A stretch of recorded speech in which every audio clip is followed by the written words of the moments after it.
First story, by Sarah Thompson.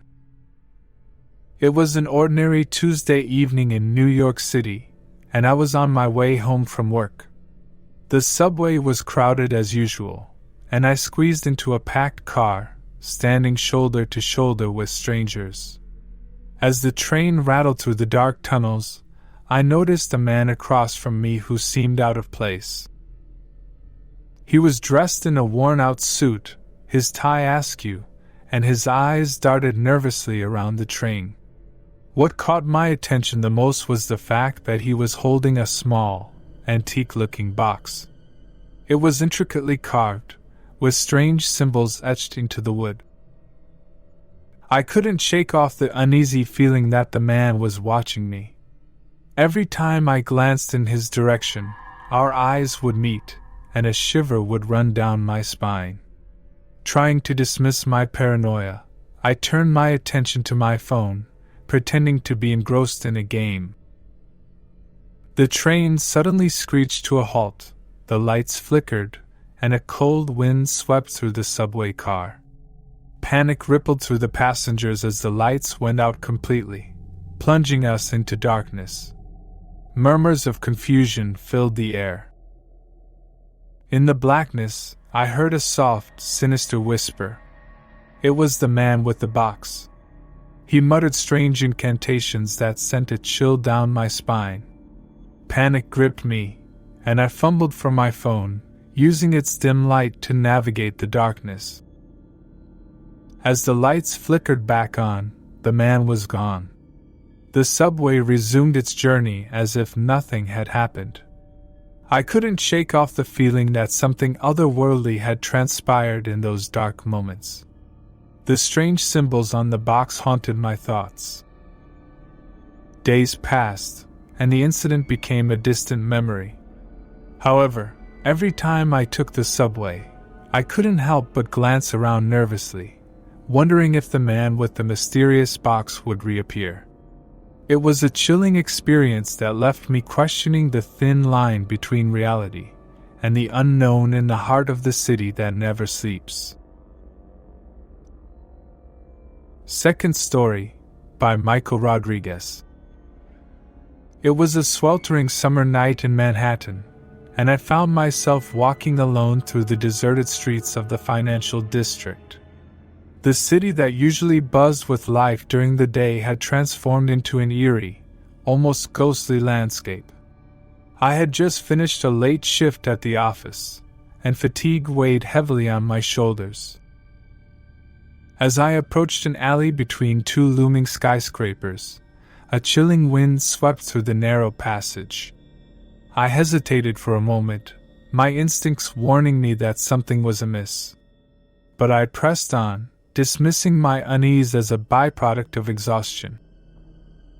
Midway through the alley, I heard faint whispers echoing off the cold, concrete walls. It was a language I couldn't understand, guttural and otherworldly. My pace quickened, and I tried to convince myself it was just the wind playing tricks on my ears. As I emerged on the other side of the alley, a figure stepped out from the shadows. A tall man, clad in a tattered trench coat, his face obscured by the collar. He moved with a peculiar, almost inhuman grace.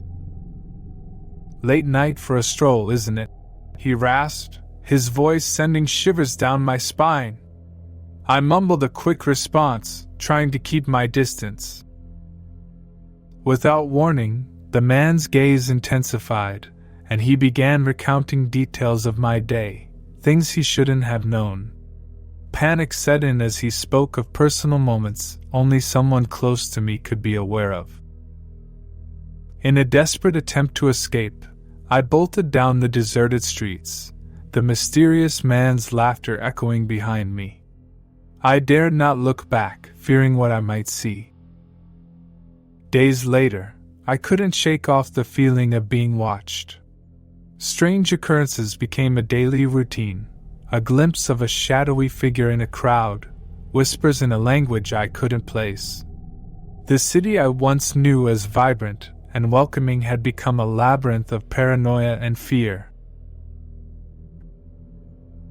Third Story, by Emily Turner. It was a crisp autumn evening in Brooklyn, and I found myself engrossed in a photography project, capturing the beauty of the city's brownstone-lined streets. As the sun dipped below the horizon, casting long shadows, I stumbled upon an abandoned building that seemed to defy the gentrified surroundings.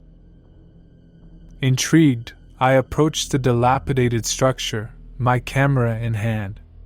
The air felt charged with an inexplicable energy as I crossed the threshold. The floor creaked beneath my weight, and the dim light filtering through cracked windows painted eerie patterns on the peeling wallpaper. As I explored the desolate interior, I became aware of a faint melody, a haunting piano tune that seemed to emanate from the upper floors. Compelled by curiosity, I ascended a decaying staircase, the wood groaning in protest with each step. The melody grew louder, weaving a melancholic tale that resonated through the empty halls. My senses heightened, and I couldn't shake the feeling that I was being led deeper into a forgotten narrative. On the top floor, the source of the music revealed itself, a grand piano, untouched by time, its keys producing the haunting melody. But there was no one there. The room was empty, devoid of any living presence. As I focused my camera on the mysterious piano, the air grew colder, and the melody shifted into discordant notes. Shadows danced on the walls, and a whisper filled the room, a voice pleading for release from a bygone era. Terrified, I fled the building, my heart pounding. The once charming brownstone streets now seemed foreboding, and the weight of unseen eyes bore down on me. The photographs I developed later revealed spectral images, apparitions captured in the fleeting moments of that eerie encounter. In the weeks that followed, the haunting melody lingered in my dreams. The abandoned building became an obsession, drawing me back like a moth to a flame. The line between the living and the spectral blurred, leaving me to question the boundaries of reality in the heart of New York City. Fourth Story, by Jonathan Harper. In the heart of Queens, an unassuming neighborhood concealed a secret that would unravel the fabric of my reality. It all began when I moved into a quaint apartment building with a history obscured by the passage of time. Late one evening, I received an anonymous note slipped under my door. Its cryptic message hinted at an underground gathering that occurred every full moon. Intrigued and fueled by a sense of adventure, I decided to investigate. Guided by the moonlight, I found myself in a hidden courtyard behind the apartment complex. A group of individuals, cloaked in hooded robes, surrounded a flickering bonfire.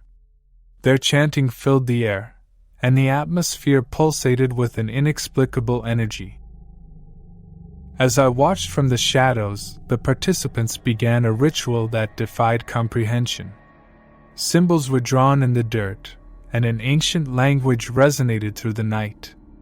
Fear gripped me, but curiosity held me captive.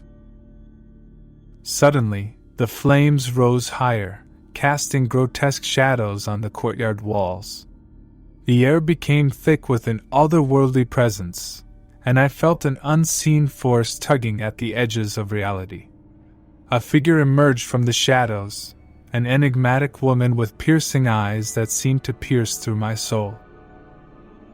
She approached me with a knowing smile, revealing a connection that transcended the boundaries of time. In her hand, she held an ancient amulet, its glow intensifying as she whispered words that echoed in the depths of my consciousness. The next morning, I awoke in my apartment, the courtyard seemingly undisturbed. Doubt plagued my mind. Had it all been a vivid dream or a glimpse into a hidden reality? The amulet, now resting on my bedside table, served as a tangible reminder of the surreal encounter. Days turned into weeks, and the apartment building took on a surreal aura. Shadows danced in the corners of my vision, and whispers echoed through the halls. The once quiet neighbors now harbored a mysterious energy, their eyes holding secrets they refused to share. In my quest for answers, I delved into the history of the neighborhood, unearthing tales of a forgotten cult that had once thrived in the shadows. As I connected the dots, I realized that the boundaries between the ordinary and the extraordinary had blurred, leaving me teetering on the edge of a reality that defied explanation. Fifth Story, by Olivia Munro. A cold winter's night enveloped the Bronx as I embarked on my nightly routine, a solitary jog through Van Cortlandt Park. The crunch of snow beneath my sneakers echoed in the stillness, creating an eerie symphony of solitude. Little did I know, this routine would plunge me into a nightmarish sequence of events. Midway through my run, I noticed a flickering light in the distance, a lone lantern casting an ethereal glow. My curiosity overcame me, and I veered off the path toward the source. As I approached, the light revealed a group of people gathered in a circle, their faces obscured by hoods. A sense of foreboding washed over me, but before I could retreat, their chanting began, a melodic cadence that sent shivers down my spine. The air became charged with an otherworldly energy, and I felt an invisible force gripping my limbs. In the center of the circle, a figure emerged, clad in tattered robes. With an outstretched hand, they beckoned me forward, their eyes gleaming with an unnatural intensity. Fear paralyzed me, but an unseen compulsion drew me closer. As I entered the circle, the chanting reached a crescendo, and the ground beneath me trembled. Shadows danced around the perimeter, and the air thickened with a palpable tension. The figure handed me a small, ornate box, the contents of which I dared not glimpse. The moment I accepted the box, a surge of images flooded my mind, visions of ancient rituals, forgotten realms, and unspeakable horrors. The chanting reached a fever pitch, and the lantern's light flickered violently, casting grotesque shadows on the snow. In a sudden burst of clarity, I broke free from the invisible grasp and sprinted through the park, the haunting echoes of the ritual fading behind me. The box clutched in my hand felt like a heavy burden, its secrets weighing on my conscience. Days turned into sleepless nights as the visions haunted my dreams. The park, once a sanctuary, became a realm of nightmares. I grappled with the blurred lines between reality and the supernatural, questioning whether the events in Van Cortlandt Park were a twisted hallucination or a glimpse into a hidden realm beneath the surface of New York City. Sixth Story, by Daniel Harris. Harlem, with its rich history and vibrant culture, harbored secrets that transcended the rhythmic beats of its streets.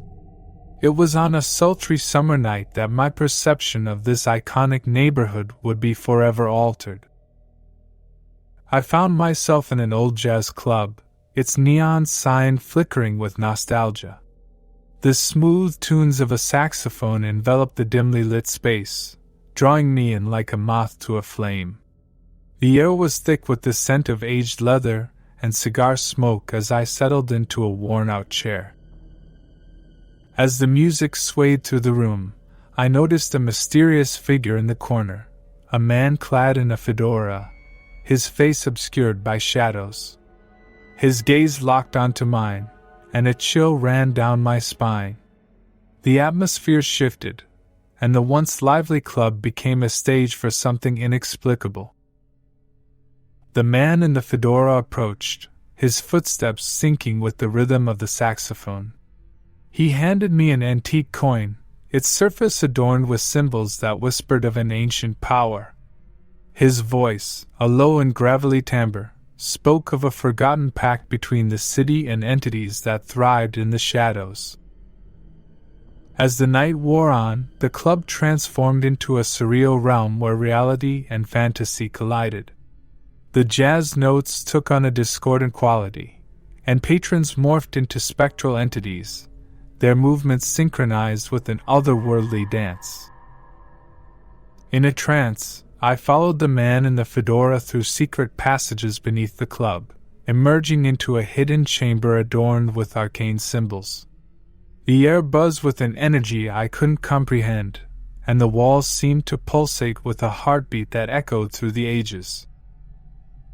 The man revealed that the coin was a key to a realm beyond the veil of perception.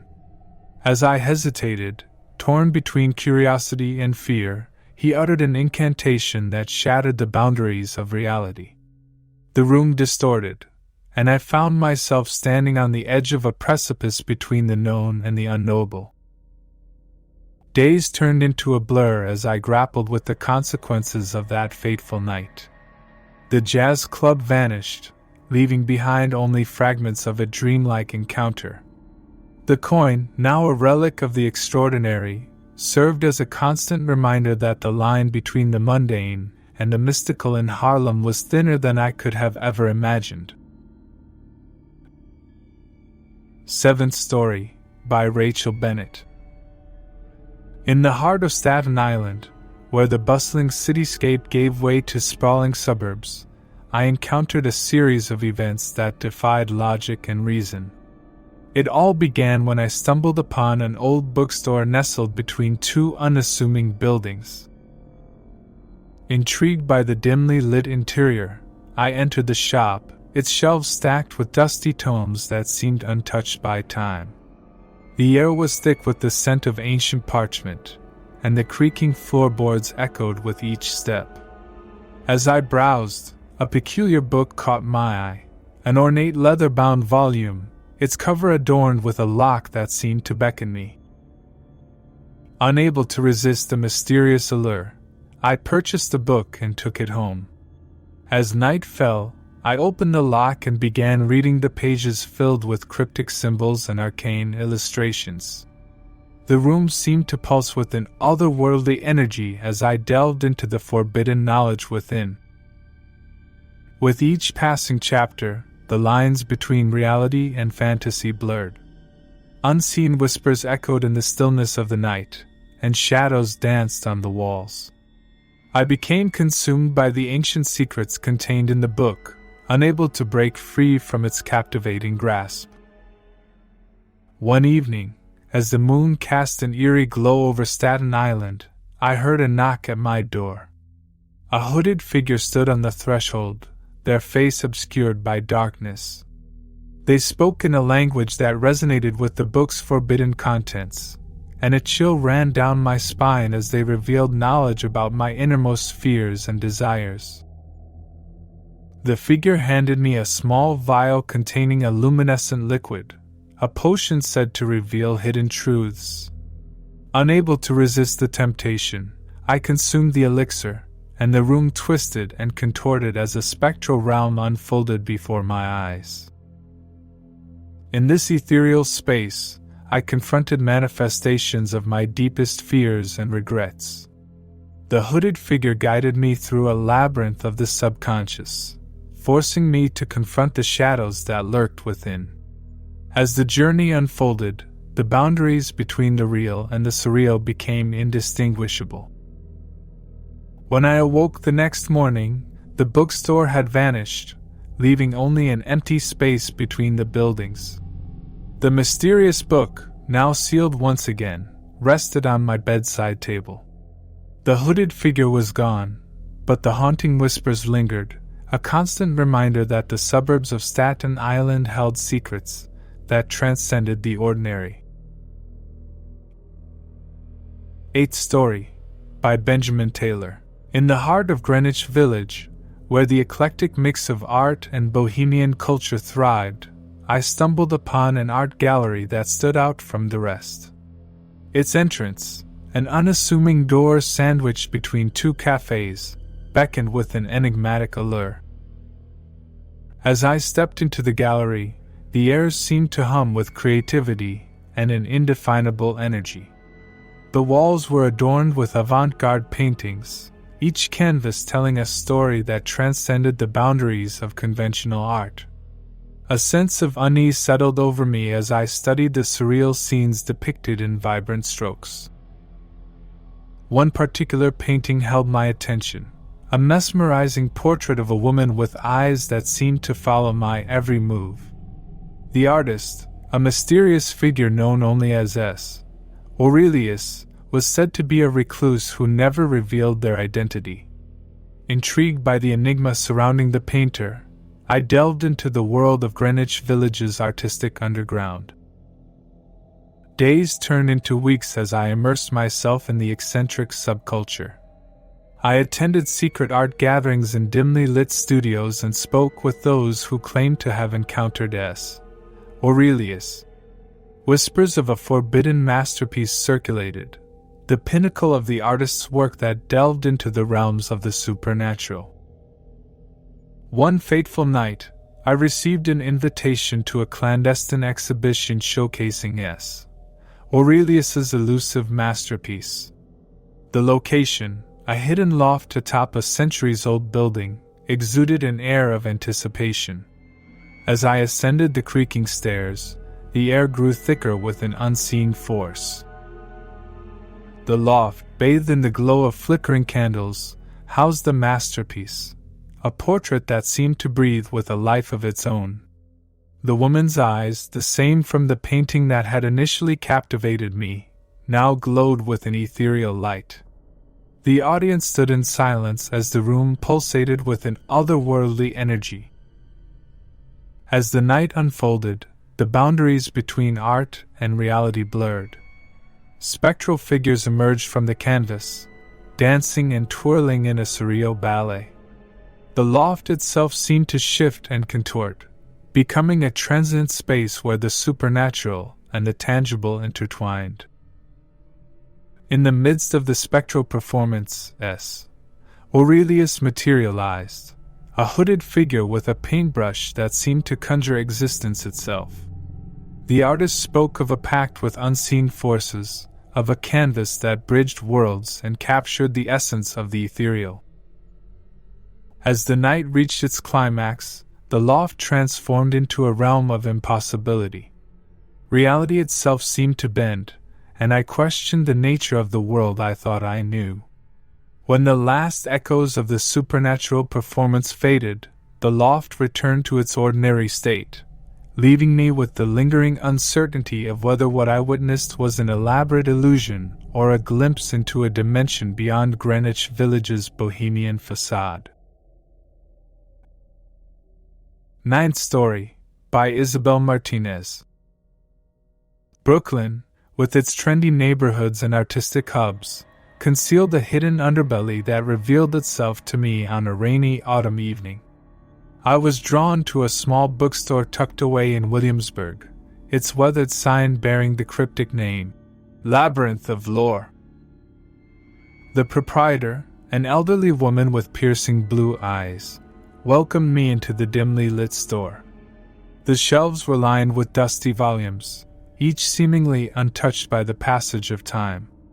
Intrigued by the mystical atmosphere, I began browsing the eclectic collection. As I explored the labyrinthine aisles, I stumbled upon a peculiar book bound in leather that seemed to pulse with an otherworldly energy. Its pages, adorned with ancient symbols, hinted at arcane knowledge that piqued my curiosity. The elderly woman, watching from her counter, nodded knowingly as I approached with the book in hand. She spoke of a secret society that had thrived in Brooklyn for centuries, a group that delved into the occult and harnessed the power of forgotten rituals. The book, she explained, was a gateway to their hidden world, a world that existed parallel to the vibrant streets of Williamsburg. Intrigued and fueled by a thirst for knowledge, I delved into the book's contents. Its pages revealed rituals that invoked unseen entities and spoke of a nexus point between the mundane and the supernatural, a location concealed within the heart of Brooklyn. Guided by the instructions within the book, I embarked on a journey through the rain-soaked streets, following a trail of cryptic symbols that seemed to appear and vanish with the mist. The air crackled with an arcane energy as I reached a seemingly ordinary brownstone, its facade concealing the entrance to the hidden world. Inside, a clandestine gathering unfolded, a convergence of individuals draped in hooded robes, their faces obscured. The air was thick with incense, and the room pulsated with a surreal energy. As the ritual commenced, I witnessed the boundaries between reality and the occult dissolve. The gathered individuals spoke in an ancient tongue, their words resonating with a power that transcended the limitations of human understanding. Shadows danced on the walls, and the room seemed to expand into dimensions beyond the confines of the brownstone. In the midst of the ritual, I felt a presence, an entity that existed on the fringe of perception. The air grew colder, and whispers echoed in the hidden corners of the room. It was a moment of communion with forces beyond comprehension, a dance on the precipice of the supernatural. As the ritual concluded, the brownstone returned to its ordinary state, leaving me standing alone in the dimly lit room. The mysterious book, now worn and weathered, held the secrets of a hidden society that continued to thrive in the shadows of Brooklyn's bustling streets. The boundaries between the tangible and the mystical had blurred, and I was left to grapple with the knowledge that the labyrinth of lore was more than just a bookstore. It was a portal to a realm that existed in parallel with the vibrant tapestry of Brooklyn's cultural landscape. 10th Story, by Christopher Walker. It was a sultry summer night in the Lower East Side of Manhattan, where the narrow streets were bathed in the warm glow of flickering streetlights. Unbeknownst to most, a hidden speakeasy lay tucked behind an unassuming door, its entrance guarded by a burly man with a stern expression. Intrigued by whispers of an exclusive gathering, I ventured into the dimly lit establishment. The air was thick with the murmur of clandestine conversations and the soulful tunes of a jazz trio. The patrons, a diverse mix of characters, huddled in corners, their eyes darting furtively as if concealing secrets beneath their fedoras and cloche hats. As I approached the bar, a mysterious woman in a crimson dress caught my eye. Her gaze, a blend of mischief and allure, beckoned me to join her at a secluded table. Without uttering a word, she handed me a vintage photograph, an image frozen in time, capturing a moment that seemed to transcend the boundaries of reality. The photograph depicted a group of individuals, each wearing masks that obscured their faces. The backdrop, a clandestine gathering eerily reminiscent of the speakeasy where I now found myself. The woman in crimson spoke of a secret society that traversed the decades, orchestrating gatherings that defied the passage of time. As the night wore on, the atmosphere in the speakeasy grew more surreal. The jazz trio played tunes that seemed to resonate with the collective heartbeat of the patrons. The woman in crimson led me to a hidden door at the back of the establishment, a portal to a realm that existed beyond the confines of Manhattan's bustling streets. Through the doorway, I entered a surreal landscape, a pocket dimension where time flowed differently, and reality itself seemed malleable. The masked individuals from the photograph materialized before me, engaging in a dance that echoed the rhythms of the jazz trio. In this hidden realm, the boundaries between past, present, and future blurred. I witnessed scenes from different eras unfolding simultaneously, a Prohibition-era speakeasy intersecting with a futuristic cityscape. The woman in crimson revealed herself as the orchestrator of this temporal symphony, a guardian of the secret society that traversed the annals of time.